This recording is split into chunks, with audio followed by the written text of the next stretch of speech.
do Senhor. Amém. Vamos abrir a palavra de Deus. Evangelho de Mateus, capítulo 8.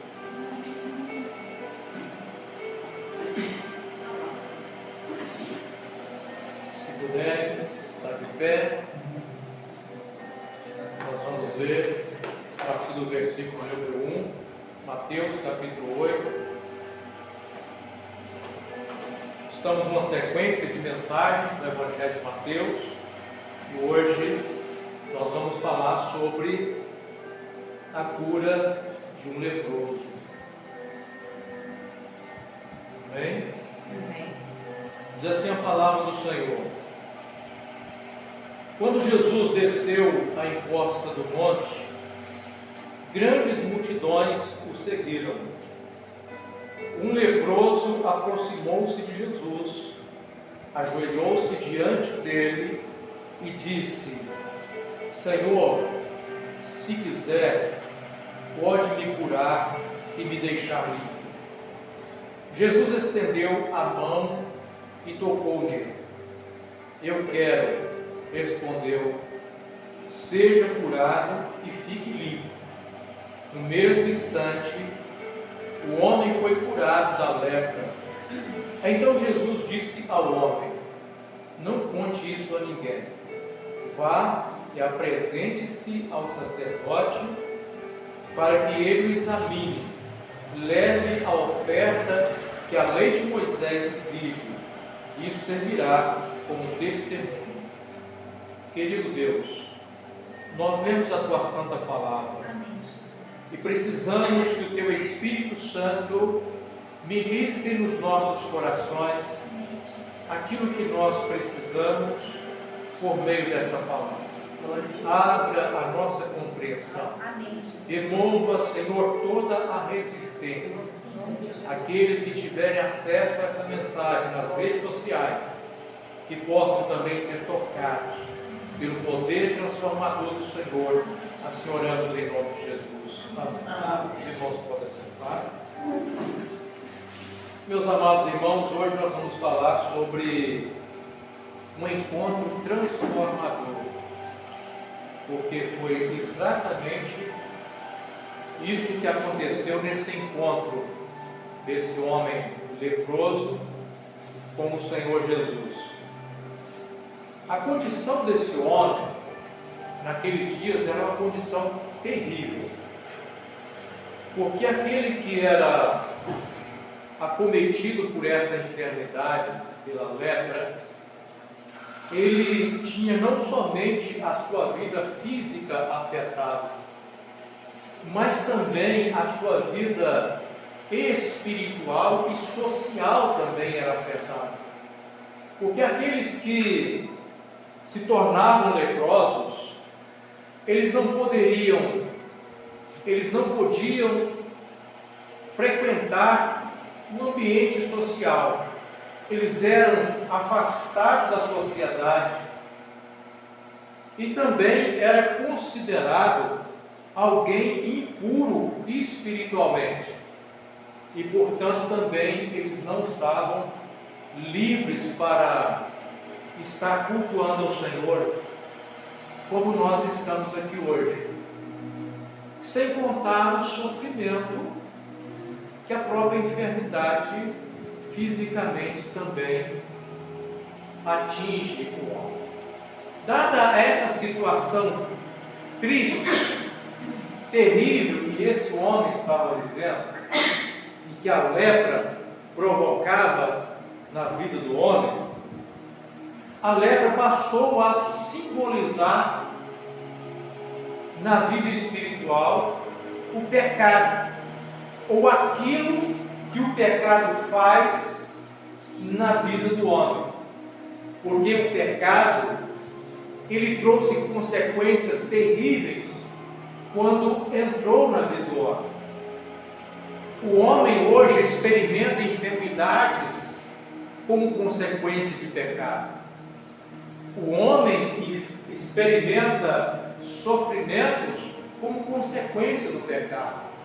O pecado trouxe algo muito ruim na vida do homem, sem contar que o pecado afetou o homem de uma forma terrível, porque trouxe para o homem a morte espiritual, além da morte física, trouxe para o homem a morte espiritual.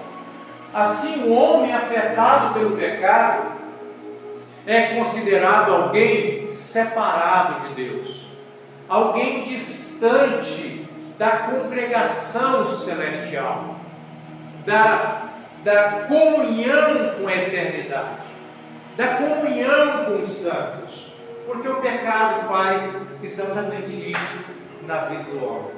O homem se tornou então alguém morto, contaminado pelo pecado, vivendo uma vida terrível, e hoje o pecado também afeta o ser humano na sua vida social. Quantas pessoas têm uma vida destruída por causa do pecado, destruída por causa das drogas, destruída por causa da criminalidade, porque o pecado leva o homem a praticar coisas terríveis, e como consequência dos seus atos, muitas vezes o homem ele é tirado do convívio social, o homem é levado para as prisões e ficam anos e anos preso por causa de um ato que ele cometeu, porque o pecado dominou a sua vida. E a consequência foi também o isolamento social. Mas o Senhor Jesus, Ele veio para mudar isso. Jesus veio para mudar a história do homem, para mudar a situação do homem, para transformar a vida humana. Porque essa vida terrível e triste, causada pelo pecado, não é e nunca foi a vida que Deus projetou para o homem viver. Quando Deus criou o homem, colocou lá no jardim, onde tinha tudo para o homem. Essa é a vida que Deus projetou para o homem.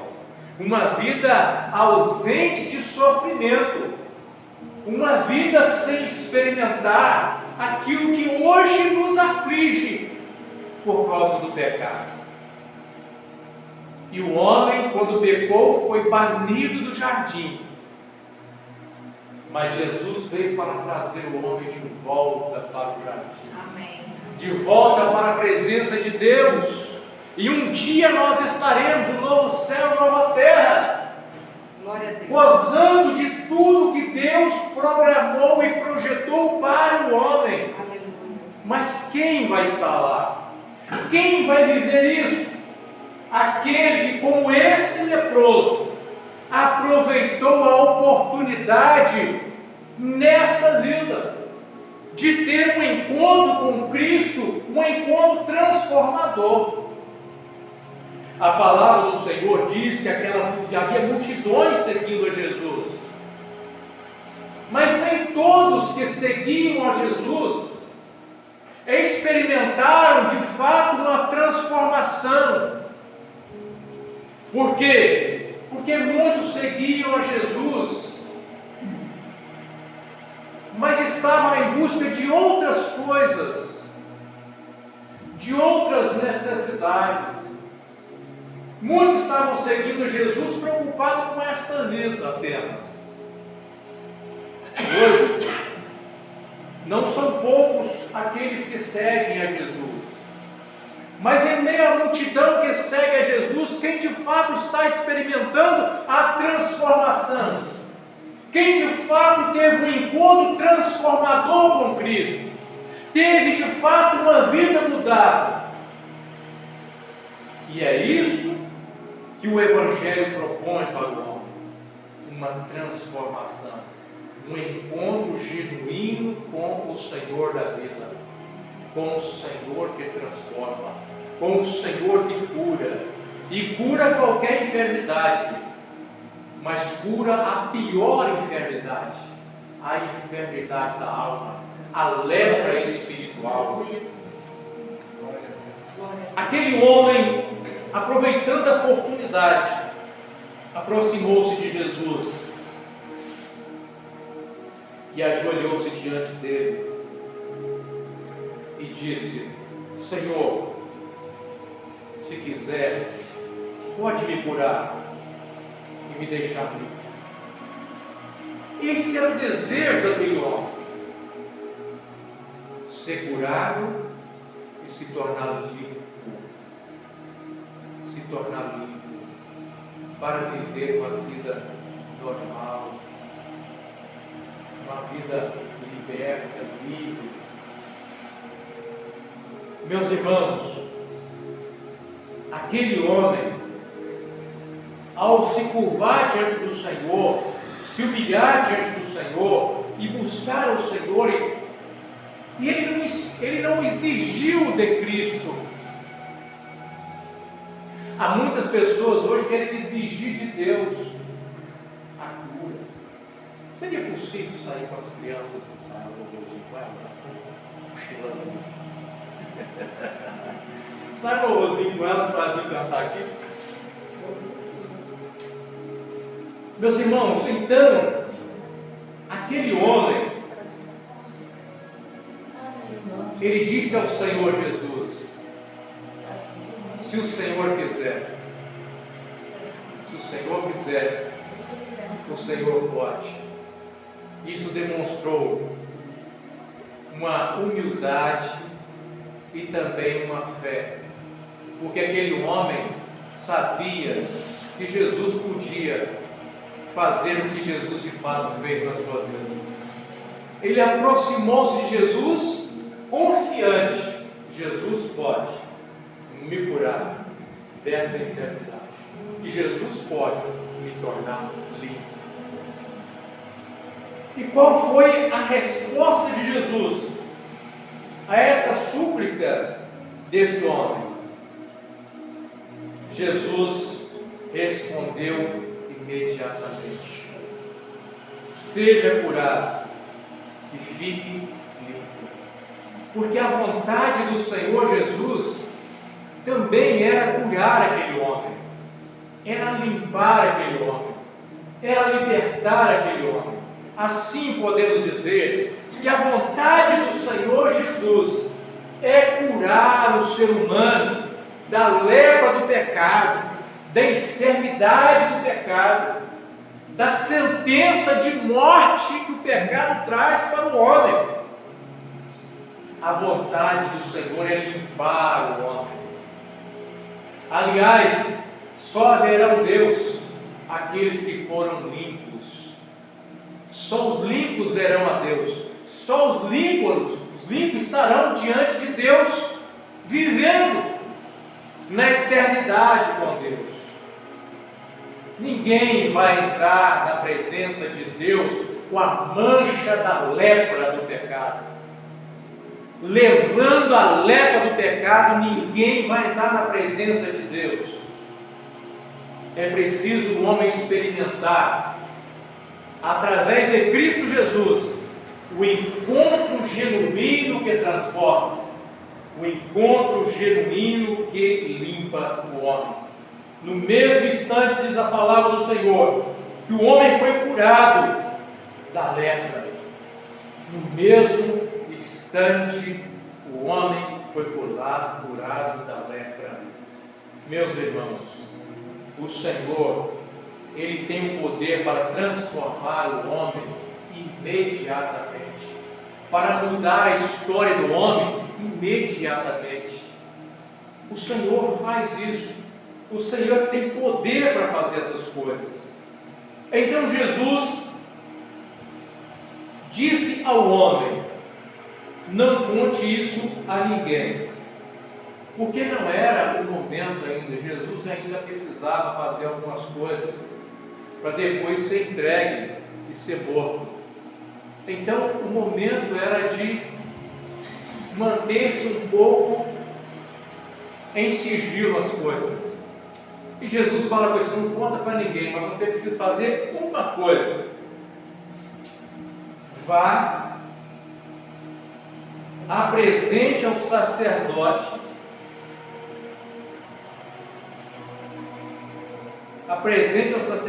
para que ele o examine, leve a oferta que a lei de Moisés exige. Isso servirá como testemunho. Amados irmãos, nós precisamos entender por que Jesus falou isso com aquele homem. Por que Jesus disse para ele ir ao sacerdote, para que o sacerdote pudesse examinar, para comprovar que ele ficou livre da lepra? Por que aquele homem, por que Jesus disse que aquele homem tinha que levar a oferta que a lei de Moisés exigia?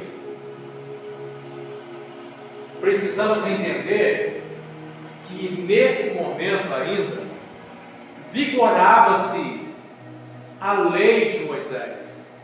Jesus ainda não tinha ido ao Calvário e não tinha morrido ainda. Jesus ainda não tinha cumprido a lei em todos os seus aspectos. Jesus ainda não tinha se tornado o Cordeiro de Deus imolado naquela cruz. Então a lei ainda vigorava. Os aspectos litúrgicos da lei de Moisés ainda estava vigente. E Jesus não veio para desobedecer a lei, mas ele veio para cumprir a lei. E então, aquele homem leproso, para se tornar a viver e para ter a liberdade para viver em sociedade, a lei de Moisés, isso nós encontramos em Levítico de número 14, a respeito dessa purificação, como acontecia e como que deveria ser a oferta para o leproso, relacionada à purificação do leproso. Em Levítico 14, nós encontramos assim: o Senhor disse a Moisés, é importante essa expressão, o Senhor disse a Moisés. Há pessoas que querem desmerecer o que Moisés estipulou na lei, como se fosse tudo coisa da cabeça de Moisés, fosse tudo algo que ele realmente, simplesmente quis criar. A palavra de Deus diz que o Senhor revelou a Moisés a lei, aquilo que deveria ser parte da antiga aliança. O Senhor disse a Moisés: essas são as instruções a respeito da purificação da pessoa com lepra. Ela deverá comparecer perante o sacerdote. Preste atenção. Ela deverá comparecer perante o sacerdote. O que Jesus mandou aquele homem fazer? Vá e apresente-se ao sacerdote, cumprindo a exigência da lei que o próprio Deus determinou que fosse. Ela deverá comparecer perante o sacerdote, que a levará para fora do acampamento e examinará a infecção. Então, quem que deveria examinar a infecção? O sacerdote. Jesus falou com assim: vai apresente ao sacerdote para que ele possa examinar. É exatamente o cumprimento desse aspecto da lei.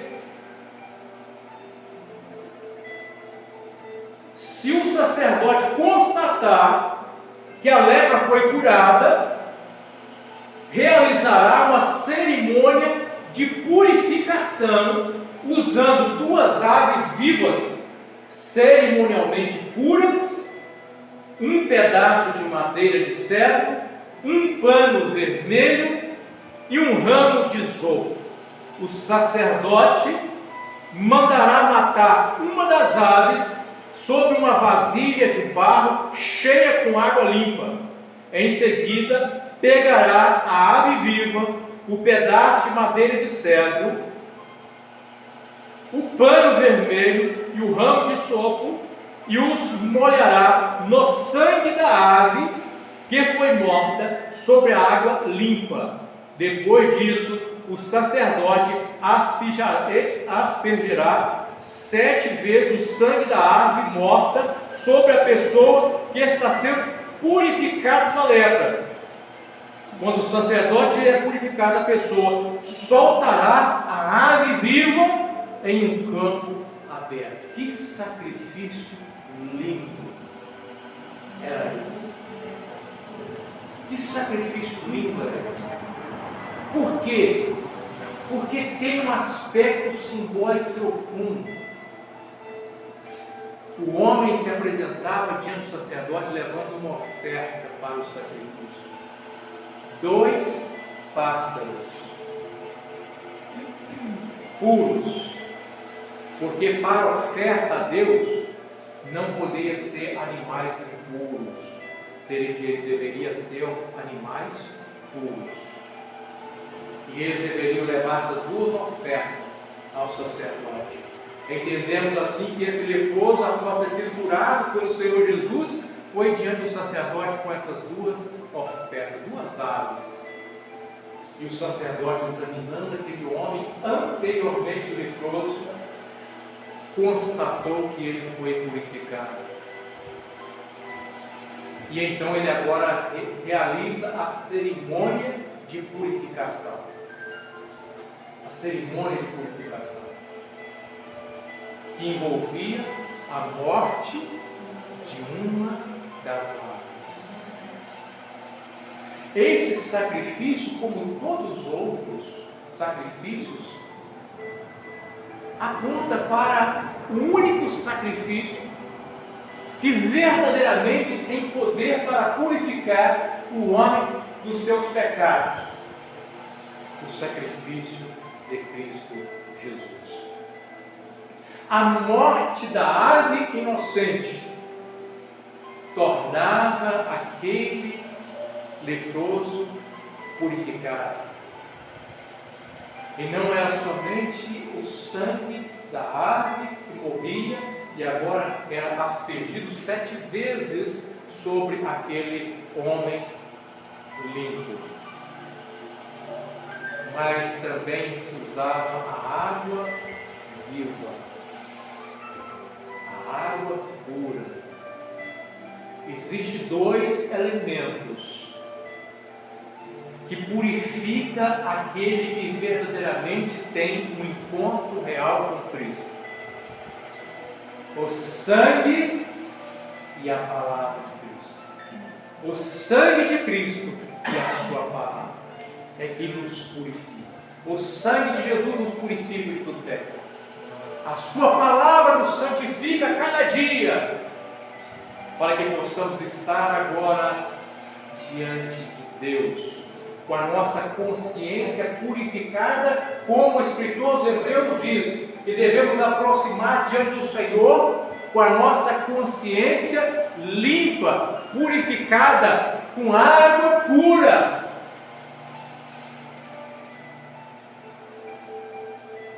Pelo vivo e novo caminho, pelo sangue de Jesus. Assim nós apresentamos diante do Senhor para cultuar o Senhor, porque confiamos e experimentamos do seu sacrifício transformador. Hoje nós temos liberdade para estar na presença de Deus e cultuar a Deus. A leva do pecado não é mais empecilho para nós, porque o Senhor nos purificou. Mas não podemos esquecer da ave que foi solta depois da purificação 7 vezes. A ave voa livre no campo, representando a liberdade que Cristo nos deu. Somos livres em Cristo, verdadeiramente livres. Estamos agora livres em Cristo para viver em comunhão com Deus, servindo ao Senhor, com esperança viva no coração de que quando Ele vier, ou quando nós partirmos desse mundo, vamos estar com Cristo.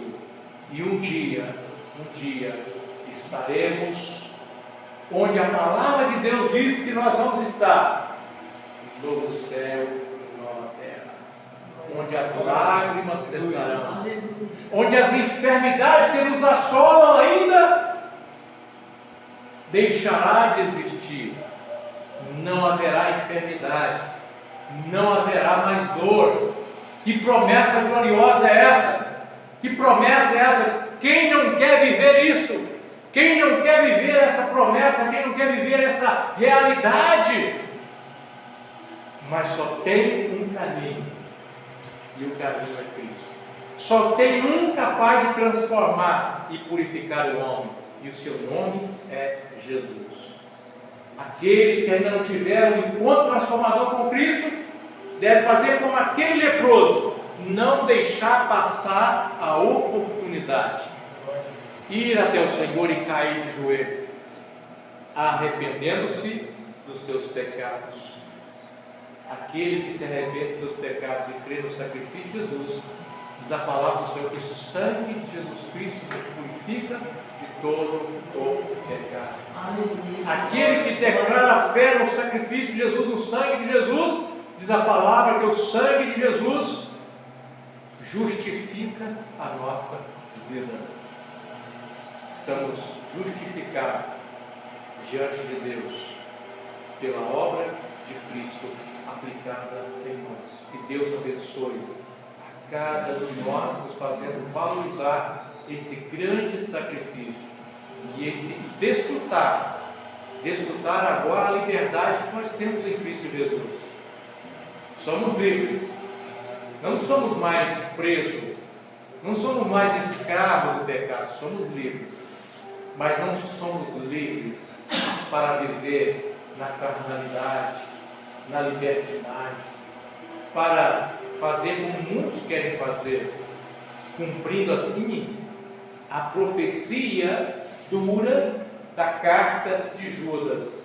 Muitos têm transformado a graça de Deus numa graça barata, como se livre em Cristo fosse sinônimo de não ter mais que santificar a nossa vida, de não ter mais que lidar e evitar o pecado. Embora a palavra de Deus, pela boca do apóstolo Paulo, diz que onde abundou o pecado, superabundou a graça, ele vai dizer assim: vamos pecar para que a graça seja maior na nossa vida? De maneira nenhuma, responde o apóstolo. Como podemos pecar?